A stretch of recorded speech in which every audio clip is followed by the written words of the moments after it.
Olá, bem-vindos a mais uma viagem na história. A nossa jornada de hoje nos leva ao Monte Castelo e à pequena vila de Abetaia.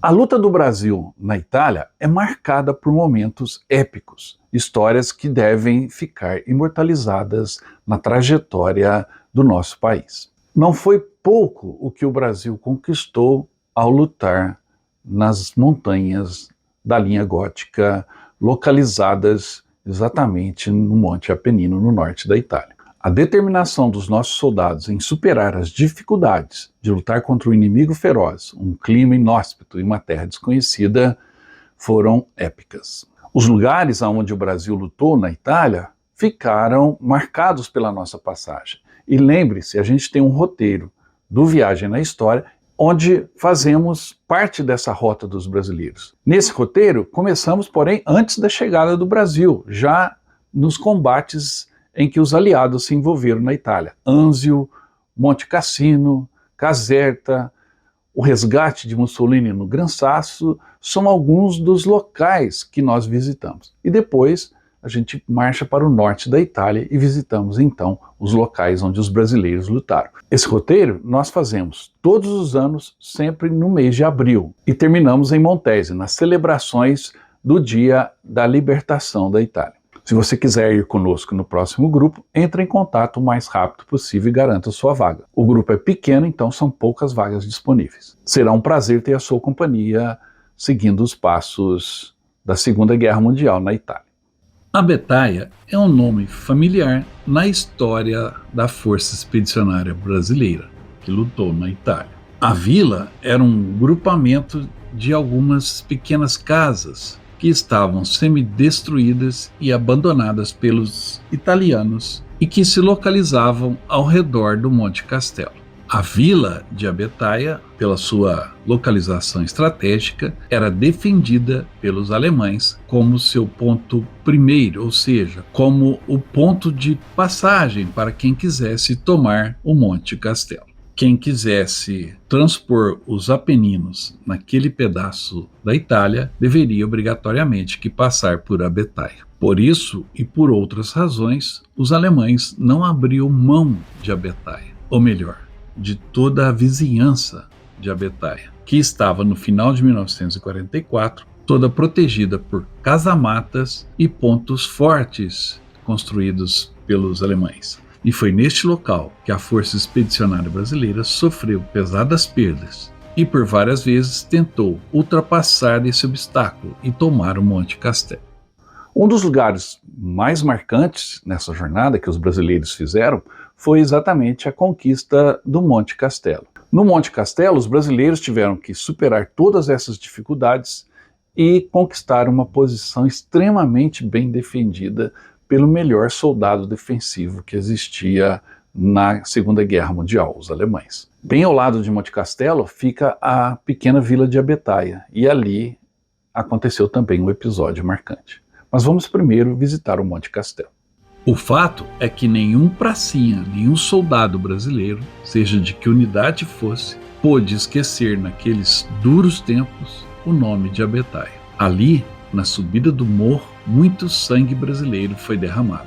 Jovens soldados deram suas vidas em defesa do Brasil e centenas desceram as encostas feridos. Abetaia, um chão traiçoeiro, onde milhares de minas e armadilhas foram espalhadas sobre o terreno pelos alemães, à espera da próxima patrulha ousada brasileira que se aproximassem daquelas casinhas de pedra transformadas em poderosos fortins pelos nazistas. Esse pequeno grupamento de casas, a vila de Abetaia, estava infestada de alemães que fortificaram as casas de pedra e minaram todo o terreno. Foi nesse cenário que os 17 de Abetaia subiram. Mas antes tivemos que conquistar o Monte Castelo. Esse pequeno grupamento de casas passou, no final de 1944, de mãos em mãos, tanto de brasileiros quanto de seus inimigos, os alemães. E isso várias vezes. Os alemães levaram vantagens, pois eram mestres insuperáveis no aproveitamento estratégico do terreno. Mas algumas vezes, audaciosas patrulhas brasileiras conseguiram expulsá-los, mas não para sempre, até que o Monte Castelo fosse definitivamente tomado.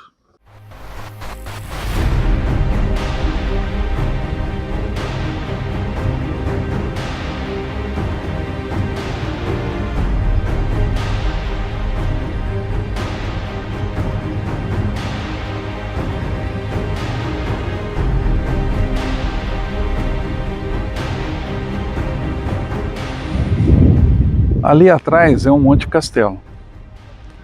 Ali existiam 3 posições alemãs de metralhadoras que varriam essa área, que a gente pode chamar de terra de ninguém, pois os brasileiros estavam na Casa de Guanella, que está ali, ou atrás da elevação, protegidos dos tiros alemães. Atravessar esse campo hoje, todo verde e amarelo, é bem pacífico, tranquilo, o clima está agradável, o som dos pássaros, enfim, está muito gostoso. Mas, durante a Batalha do Monte Castelo, isso aqui era um inferno. O chão estava completamente coberto por buracos de munição de canhões, da artilharia que explodiam aqui, tentando impedir o avanço dos brasileiros. E arriscar-se por esse terreno era muito complicado. Mas as patrulhas brasileiras continuavam indo em direção ao Monte Castelo, localizando as posições alemãs. E assim ficou durante toda a Batalha de Monte Castelo. Durante todas as tentativas, foram 4 tentativas, só conseguimos subir um monte na 4ª tentativa. A Casa de Guanella fica bem ali. Ali era o ponto onde os brasileiros aguardavam as ordens para avançar, ou seja, aguardavam a morte. E muitos morreram cruzando esse campo, terra de ninguém, e subindo o Monte Castelo. Vamos lá conhecer a Casa de Guanella.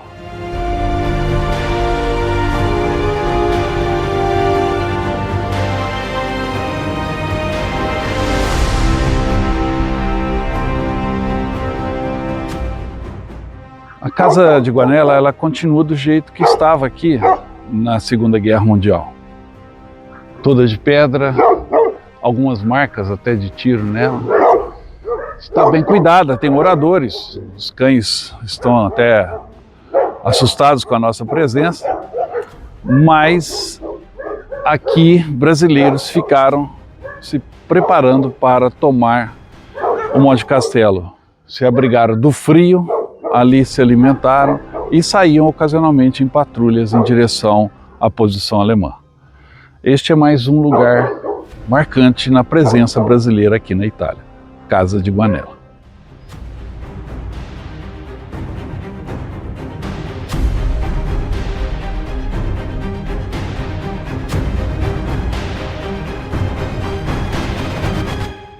A narrativa sobre os 17 de Abetaia é marcada por pontos que coincidem e pontos que divergem. Nós estivemos no local onde os 17 foram vitimados e ouvimos uma versão um pouco diferente da história, principalmente do local onde eles foram atingidos. Vamos ver. E ali ficou registrado para sempre a história de um grupo de bravos. 17 brasileiros que não voltaram. Morreram no cumprimento do dever e morreram de maneira anônima, dando suas vidas pelo Brasil, envergando a farda verde-oliva do Exército Brasileiro. Era uma noite triste, sem estrelas, escura, molhada por uma chuvinha miúda. E no silêncio da frente de batalha, de vez em quando, uma luz colorida riscava o céu, iluminando vagamente os arredores do Monte Castelo. Era o dia 12 de dezembro de 1944 e a Força Expedicionária Brasileira, pela segunda vez, não conseguira tomar o Monte Castelo. O número de soldados atingidos fora alto. Centenas de brasileiros gemiam nos hospitais e outros estavam silenciosos, caídos no campo de batalha. A chamada feita logo após a segunda tentativa de tomar o Monte Castelo foi marcada pelo silêncio. Centenas não respondiam. Ou então alguma voz dizia: morto, ferido, desaparecido e a chamada continuava. Semanas depois, muitos dos desaparecidos iam sendo encontrados, seus corpos caídos, ou então a notícia de que estavam prisioneiros. Um mistério, porém, intrigava os comandantes do Regimento Sampaio e do Regimento Tiradentes e também do Regimento Ipiranga. Ninguém sabia do paradeiro de 17 soldados. A última vez que tinham sido vistos, avançavam em direção à Abetaia, um amontoado de casas de pedras no flanco direito do Monte Castelo, quase no alto. Neste local, os alemães tinham colocado artilharia, casamatas e numerosos soldados, que barravam o caminho de quem se aventurasse a chegar àquele ponto no Monte Castelo. O tempo foi passando, a neve cobria todo o campo de batalha e em certos lugares chegava ao joelho de qualquer pessoa. Num espaço de 2 meses, patrulhas vasculhavam a terra de ninguém e com a queda das temperaturas, até as patrulhas foram diminuindo e ninguém mais ouviu falar nos 17 desaparecidos. O que se murmurava era que os 17 tinham se bandeado para o inimigo. Chegou finalmente o dia 21 de fevereiro de 1945, quando as tropas brasileiras finalmente tomaram e ocuparam o Monte Castelo. No alto do monte foram encontrados alguns dos nossos soldados que conseguiram chegar àquela posição, mas não puderam voltar. Terminada a batalha, o capelão do Regimento Sampaio, João Filson Sorrem, o reverendo Sorrem, que era tenente, foi percorrer o campo à procura dos que tombaram. E já ia terminando a sua missão quando alguém lhe sugeriu que fosse até a Abetaia, onde duros combates tinham ocorrido. Ele vai e vê, em certo lugar, algumas silhuetas sobre a terra, agora sem neve. Ao aproximar-se, seus olhos tremeram e caiu de joelhos em uma prece fervorosa. Em formação de combate, próximo das casamatas dos alemães, que agora estavam vazias, encontravam-se os corpos de 17 soldados brasileiros, os 17 de Abetaia. No ataque ao Monte Castelo, tinham sido colhidos por granadas e rajadas de metralhadoras. Estavam todos de frente para o inimigo, e muitos ainda seguravam o gatilho da arma. À frente de todos, com a boca aberta, como que para comandar sua última ordem, o braço direito esticado, apontando o objetivo, estava o sargento Luiz Rodrigues Filho. E caído, junto com ele, numa vala, outros 16 soldados. Heróis esquecidos, agora encontrados, que escreveram nos Apeninos a epopeia dos 17 de Abetaia. Monte Castelo está logo aqui, estamos caminhando na encosta, atrás do monte. Aqui fica a pequena vila de Abetaia. Entre Monte Castelo e Abetaia, uma patrulha com 17 brasileiros caminhava exatamente neste local. E a patrulha foi atingida por balas alemãs. E caíram e ficaram aqui, os 17 juntos, que foram encontrados posteriormente. O massacre dos 17 de Abetaia, e pode ser chamado de massacre, é outra página triste da FEB aqui na Itália. Os 17 foram encontrados com um tiro nas costas, o que presume-se foi uma execução. Ou então morreram combatendo e o tiro foi de misericórdia, para certificar que estavam mortos. De uma forma ou de outra, aqui em Abetaia existe um monumento que homenageia os 17 que tombaram gloriosamente nessa campina.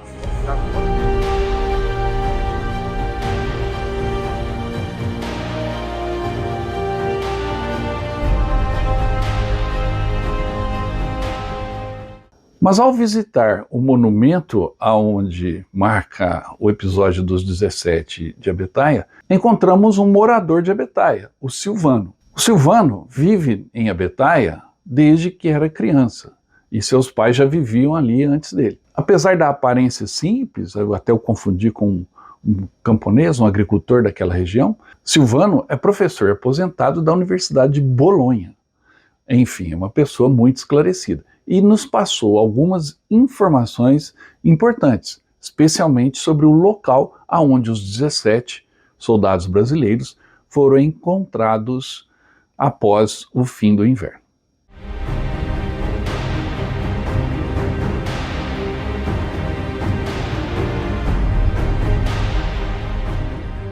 Tem coisas que você, por mais que pesquise na internet, que leia livros, diversos autores, veja documentários, mas tem coisas que você só descobre vindo no campo de batalha. Por isso que o Viagem na História gosta de fazer essas excursões, para que a gente possa, a cada viagem, descobrir fatos novos.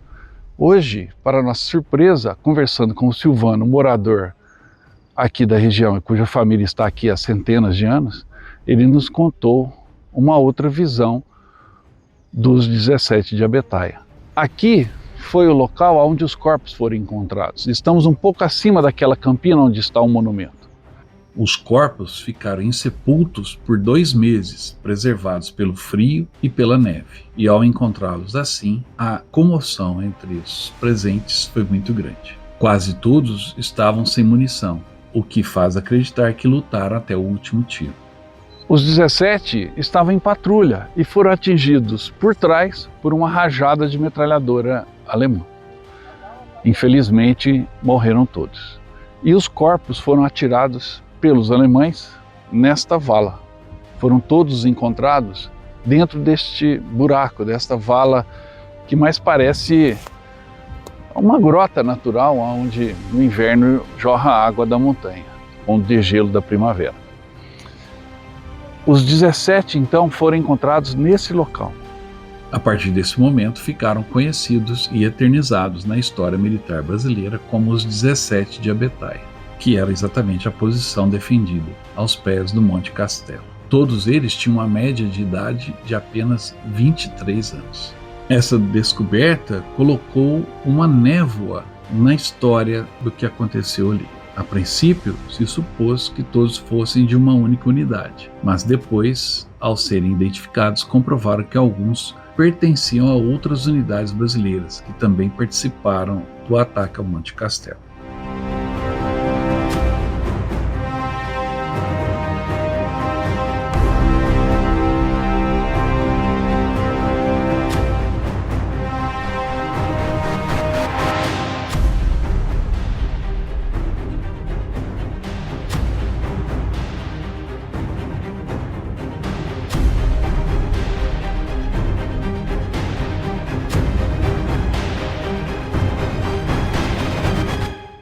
Conhecer os caminhos da vila de Abetaia, seguindo as pegadas dos soldados brasileiros, foi algo que nos emocionou bastante.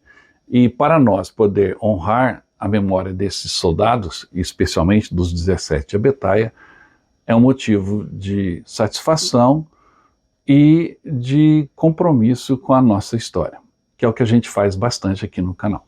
Temos compromisso com a história. Espero que você tenha gostado desse vídeo. Se gostou, não esqueça de dar um like, deixar o seu comentário sobre o que achou da história e também se inscrever no canal se não está inscrito. Aproveite e participe da promoção da camisa do Viagem na História, comemorativa dos 200 mil inscritos e que pode te levar a uma viagem na Normandia. Estamos iniciando agora a venda do segundo lote das camisas. Adquirindo a camisa, você concorre a um pacote de viagem para os 80 anos do Dia D, que acontecerá em 2024. Participe! Para adquirir a camisa é fácil, é só entrar em contato pelo nosso WhatsApp. Logo, logo eu quero mostrar sua foto aqui com a camisa do Viagem na História também. Era isso que eu tinha por hoje e eu volto logo com mais histórias. Até mais!